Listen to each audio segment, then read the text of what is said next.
Mula kina Gloria Romero at Luis Gonzalez hanggang kina Catherine Bernardo at Daniel Padilla, malaki ang naging papel ng mga love team sa paghubog ng industriya ng showbiz sa Pilipinas.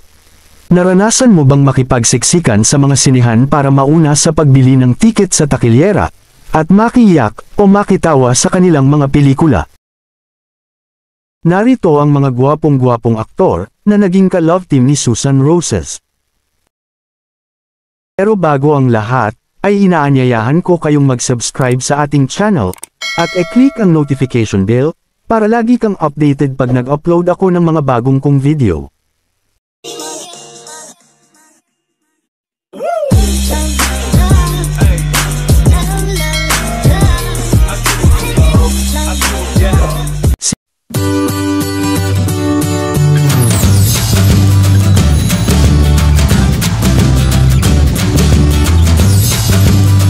Siyempre, natural lang na ang hari ng pelikulang Pilipino, at ang isa sa pinakamagagandang dilag sa industriya ay magkakatuluyan.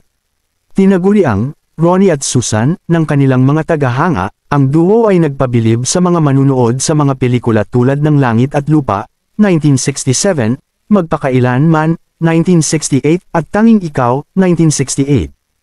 Ang on-screen spark sa kalaunan ay humantong sa isang mas na-publicized na kasal. Ngayon, maaari mo na ring panuorin ang nai-restore na bersyon ng kanilang wedding video online. Malinaw ito na mapapanood sa digitally restored video ng Wedding of the Year, na ibinahagi ng pamangkin ni Susan na si Jeffrey Sonora noong 2017. Ang FPJ Studios ang namahala sa restoration ng wedding video ni na Susan, at FPJ na isa na lamang alaala, pero malaking bahagi ng kasaysayan ng industriya ng pelikulang Pilipino, at maaari na paulit-ulit na panoorin dahil sa bisa ng makabago na teknolohiya.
Si Susan Roses, ang ka-love team ni Eddie Gutierrez sa mga pelikulang ginawa nila sa Sampaguita Pictures, noong dekada 60s at sa mga pelikula ng Regal Films noong dekada 80s. Noong 1960s, ang love team ng Sampaguita Pictures heartthrob na si Eddie Gutierrez at Queen of Philippine Movies na si Susan Roses, ay ipinalabas sa mga sinehan sa buong bansa. Ang kanilang hindi may kakaila na chemistry, ay ginawa silang isa sa pinakamainit na tandem ng kanilang henerasyon. Magkasama silang gumawa ng mga hindi malilimutang pelikula at nagtanghal ng mga sayaw, at mga numero ng kanta na ikinatuwa ng kanilang mga tagahanga. Sina Susan Roses at Eddie Gutierrez, ay pinagsama rin noong mga taong iyon. First hit nila bilang magka-love team sa pelikulang Joey, Eddie and Lito. Muli silang pinagtambal sa Susanang Daldal, Dolly's Sisters, at Leron Sinta. Sina Susan Roses at Eddie Gutierrez ay nasa isang on-screen matchup. Walang mahalaga sa akin kundi ikaw at ako. Tayong dalawa naman.